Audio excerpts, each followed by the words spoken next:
Oke, kembali lagi ke channel saya. Kemarin videonya lumayan panjang ya, hampir 12 menit lebih, itu 15 menit atau 20 menit. Hari ini saya akan melanjutkan biaya servis di 30.000. Servis di 30.000, servisnya apa aja? Untuk Honda ARV ya, untuk Honda. Servisnya apa aja, terus alat yang digunakan seperti apa, biayanya berapa, karena 30.000 jasa servisnya sudah tidak free.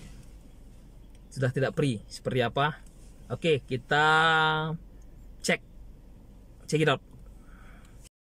Oke, ini saya sudah pegang buku garansi dan perawatan servisnya. Kita cek di servis 30.000.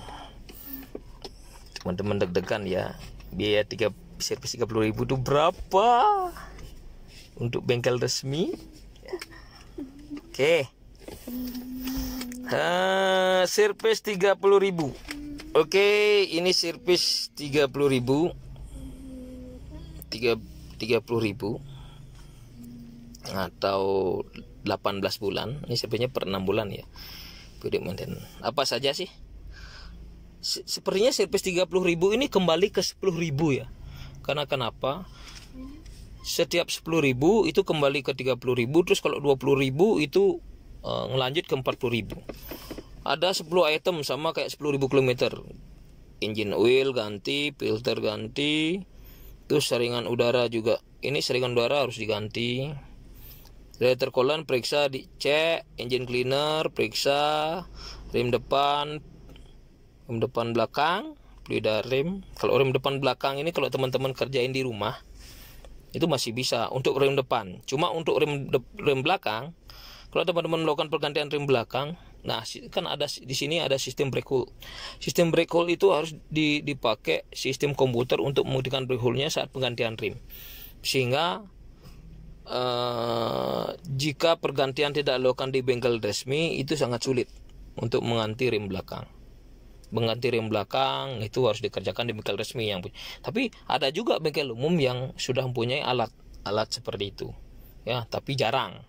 Yang bisa dikerjakan di bengkel resmi itu seperti pengajaan rem belakang, penggantian kampas rem belakang, karena di sana ada sistem komputer, ada brake hold-nya, itu ada tombol hold remnya, itu yang harus di stop dengan sistem komputer. Terus ngereset ECU-nya, ngereset ECU itu untuk sehingga RPM-nya itu tidak naik turun, itu harus di reset ECU-nya.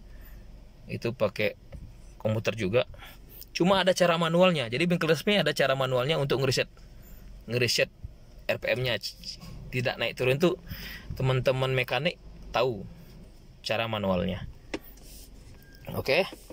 Itu 8 rotasi ban tuh ngecek ban mana yang habis, yang mungkin habis lebih apa namanya, lebih tipis atau berapa, untuk menyeimbangkan.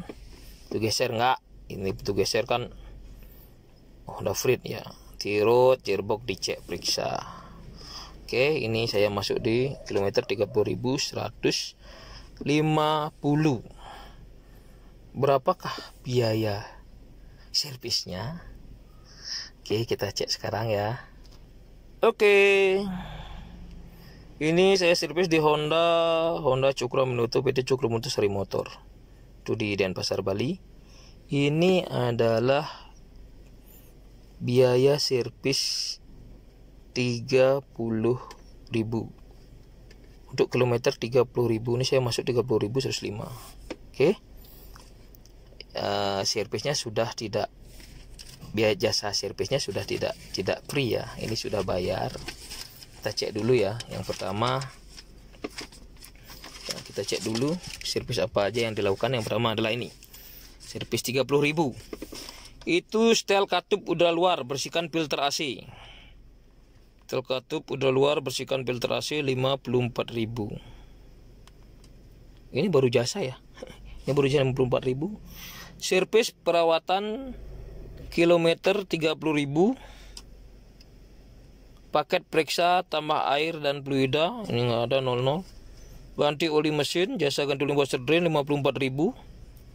Ganti filter oli juga sama, 54.000 jasanya.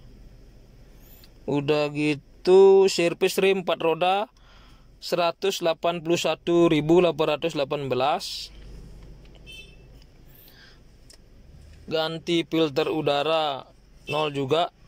Tune up engine, tune up itu biayanya 409.090. Ini lumayan juga nih. Lumayan juga jasanya. Biayanya. Oke, kita lanjutin ya. Itu pengerjaannya. Ganti filter udara, tune up 409.090 rupiah. Oke, lanjut ke pengerjaan yang kedua. Itu cek angin 4 roda. Ini ya, cek radiator coolant, cek minyak rem kopling, cek suspensi karkas, cek lampu. Itu ada 400. Itu totalnya, total dari sini ya, di atas ini sudah 00. Mungkin sudah komplit perawatannya, sudah komplit pengecekannya. Apa nggak dicek atau gimana ya? Jadi kulit cek minyak rem kopling, cuma ngecek aja. Cek angin 4 roda ya. Totalnya 754.543. Ini jasa. Jadi plus PPN ini 829. Ini jasa.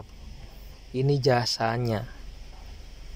Jasa semua ngecek, terus jasa ganti oli, ganti filter oli, ngecek fluida, tune up engine. Tune up engine ini mungkin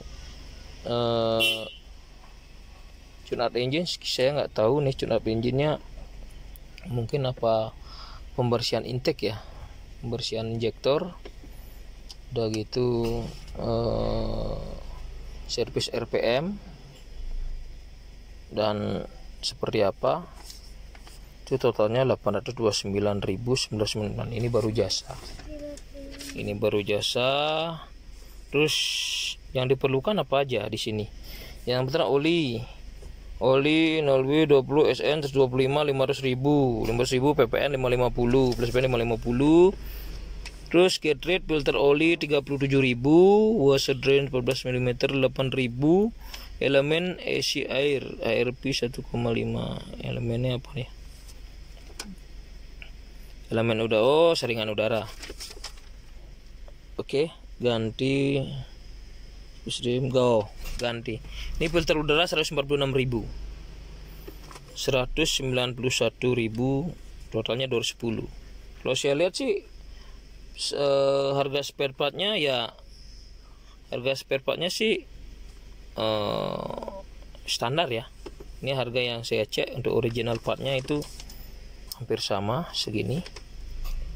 Kayaknya 210 ditambah dengan 550 760.000. Yang diperlukan apa aja di jasa di servis itu apa aja sih yang diperlukan? Alat-alat yang diperlukan dengan ini. Oke, windshield washer fluida ini pembersih 54.000 ini pasti ada. Ribbon injection 130 pasti ada. Brake cleaner 209.000 ini pasti ada. Terus pembersih intake sistem cleaner ini 340. Ini aja totalnya 740. PPN 74.815. Jadi jasa sama alat yang dipakai aja biayanya udah 1,6 juta. Betul gak? Ini 815, ini 829. Jasa sama biaya yang dipakai 1,6 juta. Wow. Ini totalnya ini. Total biaya ini 2.405.100 rupiah. Ini padahal cuma ganti oli, ganti filter oli, sama ganti filter udara. Tune up engine ini saya nggak tahu pengerjaannya seperti apa. Tune up engine itu apa aja yang dikerjakan ya. Jadi kalau diibaratkan servis 30.000 ditambah dengan tune up engine dan biaya alat yang digunakan itu 1,6 juta. Jadi teman-teman nyiapin uang 1,6 juta. Lumayan ya. Oke, itu aja untuk yang servis servis 30.000. Jadi mudah-mudahan teman berguna. Jadi worth it nggak servis di bengkel resmi, atau lebih baik dibawa ke bengkel, di bengkel umum saja. Oke, itu aja. Itu aja penjelasan saya servis 30.000, yang dimana perawatan servisnya itu jasa servis, jasa untuk servisnya itu free, harganya jadi 2.400.000. Karena kenapa? Tune up dengan jasa servis plus alat-alat yang digunakan itu udah 1,6 juta. 1,6 juta baru spare part, oli, filter udara, itu total plus PPN ya kira sekitar 700 ribuan ya. Itu biayanya lumayan ya, lumayan untuk servis 6 bulan tuh lumayan, 2,4 juta tuh lumayan. Tapi worth it nggak pengerjaan apa yang dikerjakan dengan biaya itu, worth it nggak? Orang bengkel pasti tahu, mekanik bengkel umum pasti tahu, emang yang jelas pasti tahu seperti itu jasa biayanya, terus pengerjaan yang dikerjakan sesuai nggak dengan biaya jasanya itu ya. Teman-teman bisa tulis di komen ya, teman-teman bisa tulis di komen pengerjaan seperti itu, biaya seperti itu sesuai nggak. Kalau sesuai ya mungkin bengkel kita ke bengkel resmi worth it, mungkin karena garansinya 3 tahun 100.000 kilometer. Untuk yang garansi wajib ke bengkel resmi. Tapi kalau misalnya yang tidak garansi, mungkin teman-teman punya pilihan, cari yang lebih murah. Oke, ingat tekan like and subscribe, komen dan share ke teman-teman yang membutuhkan. Mudah-mudahan video ini bermanfaat. Ingat subscribe ya, jangan ditonton, subscribe, tekan tombol merah subscribe ya, ingat subscribe. Oke, kita ketemu lagi di video saya berikutnya.